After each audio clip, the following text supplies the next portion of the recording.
നമസ്തേ. കുട്ടികളെ എങ്ങനെ time concept പഠിപ്പിക്കാം എന്നുള്ളതിനെ കുറിച്ചുള്ള വീഡിയോ ആണിത്. അപ്പൊ നമ്മൾ ഇതിൽ വലിയൊരു ഗോളായിട്ടാണ് ടൈമിനെ കണക്കാക്കുന്നത്. അതുകൊണ്ട് തന്നെ സിമ്പിൾ ടു കോംപ്ലക്സ് എന്നൊരു ടാസ്കിലേക്ക് ഇതിനെ പോകുന്നതായിരിക്കും നമുക്ക് ഏറ്റവും എളുപ്പം കുട്ടികളെ പഠിപ്പിച്ചെടുക്കുന്നതിന്. ഇതിനായിട്ട് നമുക്ക് ഫസ്റ്റ് വേണ്ടത് കുട്ടികളുടെ ലെവലാണ്. ലെവൽ അപ്രോപ്രിയേറ്റ് ഉള്ള ഒരു ഗോളാണ് ടൈം എന്നത്. അതിനായി കുട്ടികൾക്ക് ഫസ്റ്റ് കൺസെപ്റ്റ് എന്നൊരു ഐഡിയ ഉണ്ടാവണം.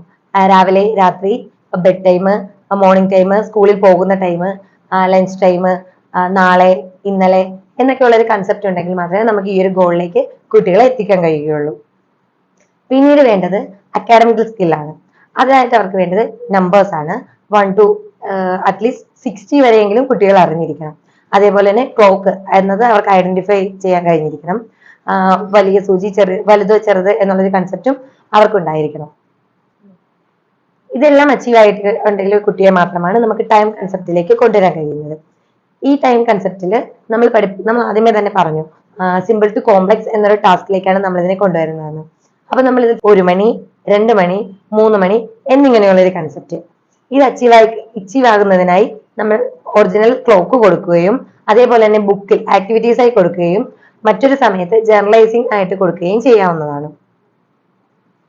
അത് അച്ചീവായി കഴിയുന്ന കുട്ടിക്ക് നമ്മൾ നെക്സ്റ്റ് സ്റ്റെപ്പ് ആയിട്ട് കൊടുക്കുന്നതാണ് അരമണിക്കൂർ എന്നുള്ളൊരു കൺസെപ്റ്റ്. അതായത് ഹാഫ് ആൻ അവർ, 2:30, 3:30 എന്നിങ്ങനെ.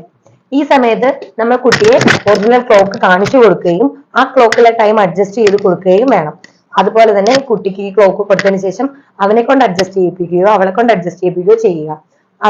അതുവഴി തന്നെയാണ് ആക്ടിവിറ്റീസ് മുന്നോട്ട് പോകേണ്ടത്. ടൈം കൺസെപ്റ്റിലെ മൂന്നാമത്തെ സ്റ്റെപ്പാണ് 1/4 മണിക്കൂർ എന്നത്. നമ്മൾ ഫസ്റ്റ് മണിക്കൂർ പഠിപ്പിച്ചു, സെക്കൻഡ് നമ്മൾ അരമണിക്കൂർ എന്നുള്ളൊരു കൺസെപ്റ്റ് കൊടുത്തു, തേർഡ് വൺ വരുന്നത് 1/4 മണിക്കൂർ എന്നുള്ള കൺസെപ്റ്റ് ആണ്. കുട്ടിക്ക് 2:15, 3:15 തുടങ്ങിയ കാലളവുകൾ കൊടുക്കുകയും മുൻപ് പഠിച്ച കാര്യങ്ങൾ ഒന്ന് ജനറലൈസ് ചെയ്യാനുള്ള ഒരു അവസരം കൊടുക്കുകയും ചെയ്യുക. ഫോർത്ത് സ്റ്റെപ്പാണ് 3/4 എന്നുള്ളത്. അത് ശരിക്കും കോംപ്ലക്സ് ആയ ഒരു ടാസ്ക് ആയതുകൊണ്ട് തന്നെയാണ് നമ്മൾ ആ രീതിക്ക് അതിനെ ലാസ്റ്റിലേക്ക് എടുക്കുന്നത്. ലാസ്റ്റ് സ്റ്റെപ്പായിട്ട് വരുന്നതാണ് 3/4 എന്നുള്ളത്.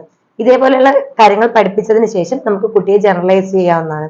മറ്റൊരു സിറ്റുവേഷനിൽ അല്ലെങ്കിൽ മറ്റൊരാളുടെ അടുത്ത് വെച്ചിട്ട് അതിനെ പറയാനും കണ്ടെത്താനും ഉള്ള ഒരു അവസരം അവർക്ക് നമുക്ക് കൊടുക്കാവുന്നതാണ്. നമ്മുടെ ആധുനിക ടെക്നോളജി ഇത്രയും വളർന്ന കാലത്ത് ഇതേപോലെയുള്ള നോർമൽ ക്ലോക്കുകൾ തന്നെ യൂസ് ചെയ്യണം എന്നുള്ളൊരു നിർബന്ധമില്ല. പക്ഷെ എന്നിരുന്നാലും നമ്മൾ ഇതിനെയും ഐഡന്റിഫൈ ചെയ്യണം. ആ ഒരു കൺസെപ്റ്റിലാണ് നമ്മൾ ഇത് കൊടുക്കുന്നത്. ഒരുപാട് ഡിജിറ്റൽ ക്ലോക്കുകൾ അവൈലബിൾ ആണ്, അത് നമുക്ക് യൂസ് ചെയ്യാവുന്നതാണ്.